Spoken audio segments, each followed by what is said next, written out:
Welcome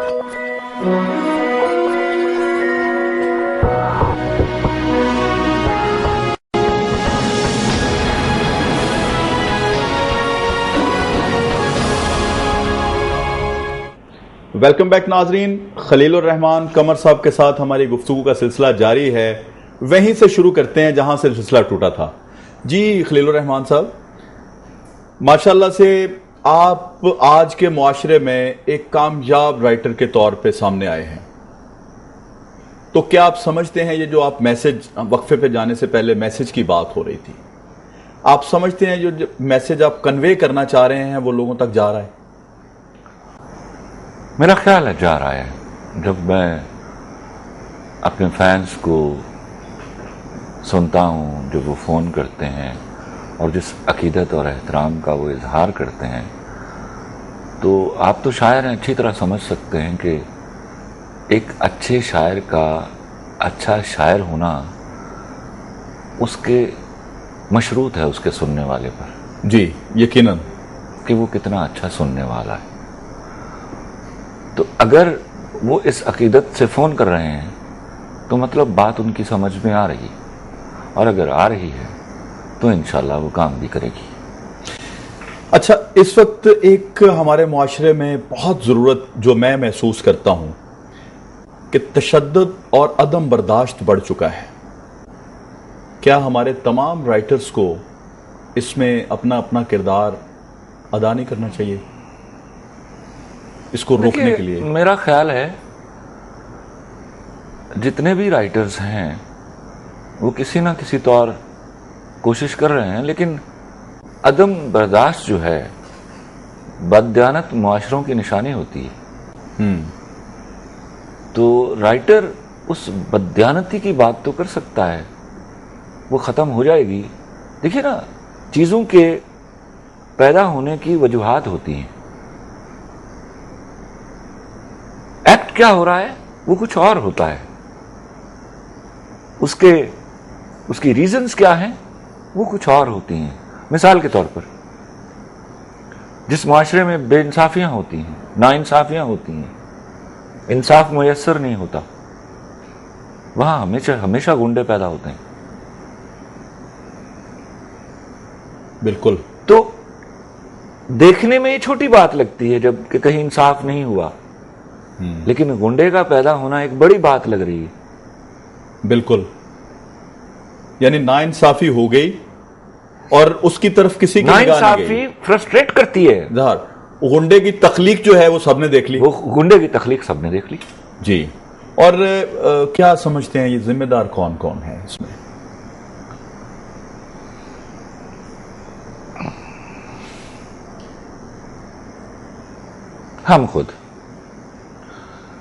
हम खुद जिम्मेदार हैं जब हम एक ऐसी न्याज में चले जाते हैं जो इसलिए दी जा रही है कि बच्चे को 10 लाख रुपया देकर नौकरी दिलवाई है, और किसी बदकिस्मत ने बैठकर ये नहीं सोचा कि किसी का हक मारा गया है इस वजह से। जी जी जी। तो हम शरीके जुर्म हो गए। ये बड़ी अहम बात है, इसको ज़रा आप वाजे करें ताकि नाजरीन को पता चले कि ये अक्सर ऐसा होता है इस मुआशरे में कि पैसे के बलबूते पर लोगों का हक मारा जाता है। जी, मैं ये चीज़ें बहुत दफ़ा बहुत सारे हवालों से देख चुका हूँ। प्रोग्राम का इतना वक्त नहीं हो सकता कि मैं उनको डिस्कस करूँ, लेकिन एक वाक़या मुझे ज़िंदगी भर नहीं भूलेगा। हमारे यहाँ हमारे रिश्ते के एक चचा आया करते थे, and I would love to name him. वैसे लोगों का नाम और जिक्र होना चाहिए। उन्हें हम चाचा जी सदीक कहते थे। 5 वक्त की नमाज पढ़ते थे, एंड आई बिलीव कि वो तहज्जुद और अशराक भी पढ़ते हों। बालों को मेहंदी लगाई होती थी उन्होंने, पैरों को मेहंदी लगाई होती थी, और वो अक्सर, हमारी जॉइंट फैमिली सिस्टम था तो उसमें कोई 12 बजे आ जाते थे। हमारी ख़वातीन के साथ बैठे, बातें हो रही हैं, इस्लामी बातें हो रही हैं, पीरों की बातें हो रही हैं, तावीज़ गंडों की बातें हो रही हैं। तो ये कैसा, फिर उनके यहाँ कोई हर जुमेरात को मिलाद होती थी, और वो मिलाद चूँकि मैं माँ अपनी को लेकर जाता था वहाँ, तो मुझे ठीक से याद है। तो ये एक सिलसिला कई सालों से चल रहा था, उस वक्त मैं शायद एफएससी में आया, तो मेरे चचा एक दिन मेरे अब्बा से इस बात पर लड़ पड़े कि ये क्या लेने आता है। अच्छा। तो अब्बा ने इस बात पर चचा को डांटा। तो मैंने चचा से पूछा कि आप ये क्या बेहुदा सवाल किया आपने। मेरी दोस्ती भी थी अपने चचा से। तो अब्बा तो सब खफा है इस बात पर। तो चचा मेरे थोड़ा टेढ़ कर बोले, कहते बात सुनो, अपने बाप से पूछो ये काम क्या करता है। अच्छा, ये सवाल मुझे एकदम स्ट्राइक किया कि एक शख्स जो हर वक्त हमारे घर में होता है, वसाइल भी, उसने मेरे सामने को 2-3 हज भी किए हैं। तो ये वसाइल कहां से आते हैं? अगर ना मैं उसका मैंने कोई फैक्ट्री देखी, ना कोई जनरल स्टोर देखा, ना कोई कारोबार, और वो इस सारे दौरानिए में वो हमारे घर पे होता है नॉर्मली, तो ये काम क्या करता है? ये सवाल मुझे स्ट्राइक किया। तो रात को अब्बा तशरीफ लाए, तो मैंने उनसे कहा कि मुझे एक सवाल का जवाब दे दीजिए, ये चाचा जी सदीक क्या करते हैं? तो अब्बा जी ने कहा क्या बकवास कर रहे हो तुम? मैंने कहा मैं बकवास नहीं कर रहा, मैंने एक सवाल पूछा है, that's a very genuine question, और मैं जब तक आप जवाब नहीं देंगे मैं छोड़ूंगा नहीं आपको। मुझे आपको बताना होगा, क्योंकि मैंने बैठकर चचा के, उन्होंने मुझे कहा कि तुम्हें चचा ने भड़काया। मैंने कहा भड़काया तो एक तरफ, अगर उन्होंने भड़काया तो आप मुझे जवाब देकर तसल्ली फरमाइए मेरी, मुझे बताइए क्या करते हैं ये। उस दिन उन्होंने जवाब नहीं दिया, मुझे डांट डपट कर चुप करा दिया, लेकिन मैं कहां टलने वाला था। मैंने अगले दिन फिर बिठा लिया, मैंने कहा यू हैव टू आंसर। तो उन्होंने मुझे बड़े ही क्या कहिए कि शर्मिंदगी से यह बताया कि ये हजरत रेलवे में काम करते हैं, 6 महीने में एक दफा जाते हैं, और 30% तनख्वाह शायद सुपरिटेंडेंट देता है, ये हाजिरियां लगाते हैं 6 महीने की, और जो तनख्वाह है ये वसूल कर घर आ जाते हैं। मेरे कानों से धुआं निकल गया यार, कि तुम कैसे आदमी हो कि उस पैसे से तुम हज भी करते हो, उस पैसे से तुम मिलादें भी करवाते हो। अगर इतनी बेशर्मी प्रिवेल करती है तो मैं बहुत माफी से कहता हूं, मेरी लिखावट से ये मुआशरा एकदम तब्दील नहीं होने वाला। जबकि हुक्म है कि लिबास अरे जो क्या है, क्या हुक्म है, आप सोचिए, आप उसकी भी आपने कुछ अदायगी करनी है। तौबा। नमाज पढ़ने के जो लिबास है तन पे आपके, वो भी पाकीज़ा होना चाहिए, वो भी हलाल होना चाहिए। हलाल और पाकीज़ा, बिल्कुल दुरुस्त। पाकीज़ा तो है ही सर, उसका हलाल होना पाकीज़गी से बड़ी शर्त है। अच्छा सर, जिम्मेदारी की बात आपने खुद कहा कि हम खुद हैं, लेकिन आप चले मैं इस तरह से आ जाता हूं, हमें इस तरफ उकसाया किसने? ट्रेनिंग नहीं हुई हम लोगों की।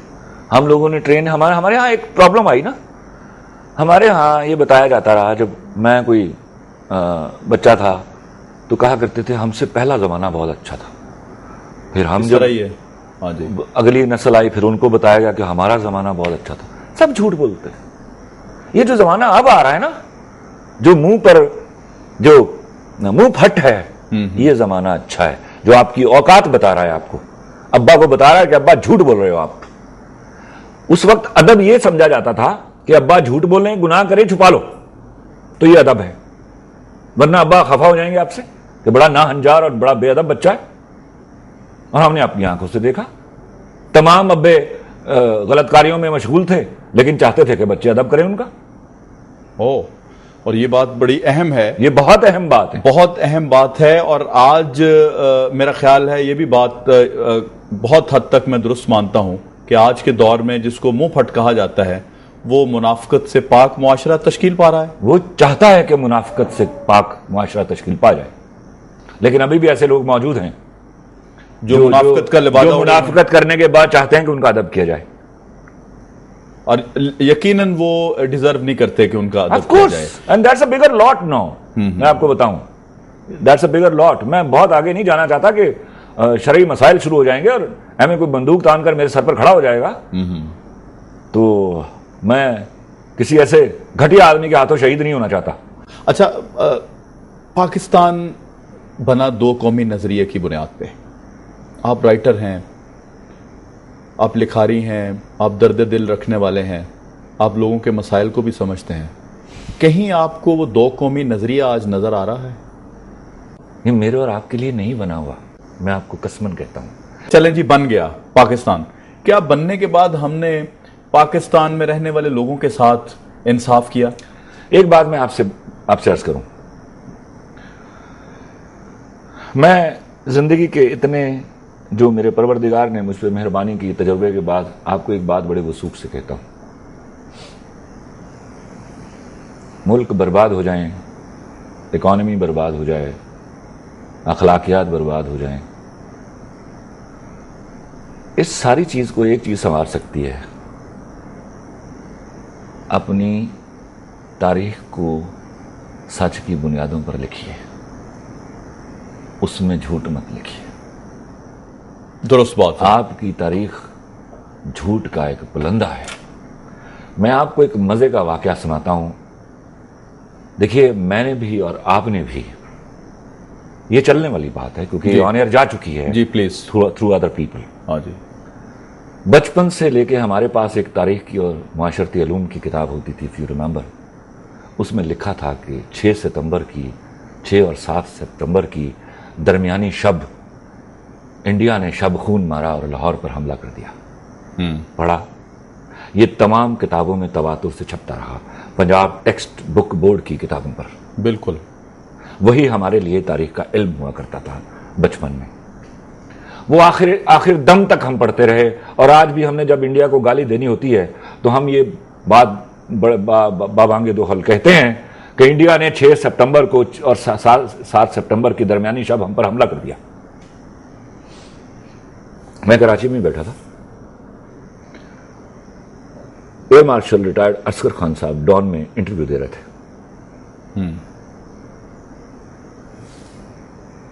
एक सवाल अचानक इंटरव्यू करने वाले ने पूछ लिया, क्या मुझे बताइए कि इस बात में थोड़ा इबहम पाया जाता है कि 6 सितंबर को हमला इंडिया ने नहीं किया था, दरअसल हमने किया था, क्या ये सच है? तो एयर मार्शल साहब ने को 15 सेकंड का तवक्कुफ लिया और कहा, हाँ ये सच है। आज तक चारों के चारों जो जंगें हुई हैं हमारी इंडिया के साथ, चारों दफा पहले हमला पाकिस्तान ने किया है। मैं तो हैरान रह गया।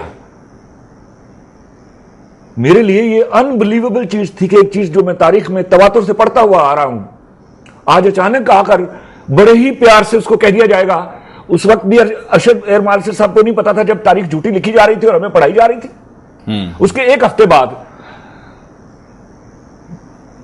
जनरल असलम बेग साहब आए उसी इंटरव्यू में, तो यही सवाल उसने मिर्जा साहब से किया कि जनरल साहब, लास्ट इंटरव्यू में एयर मार्शल असगर खान साहब आए थे और उन्होंने कहा था कि 6 सितंबर को हमला जो है, 6 सितंबर क्या, चारों की चारों जंगों में इंडिया ने हम पर पहले हमला नहीं किया, हमने इंडिया पर हमला किया, तो क्या ये सच है? तो उन्होंने भी कहा, हाँ वो ठीक कहते हैं।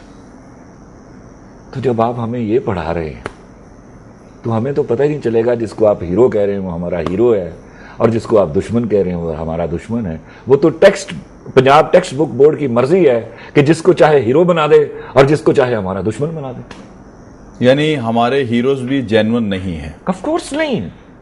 नाजरीन, यहां एक ब्रेक का वक्त हुआ चाहता है। बड़ी तल्ख बातें हुई, लेकिन हकीकत हमेशा तल्ख होती है। मिलते हैं ब्रेक के बाद।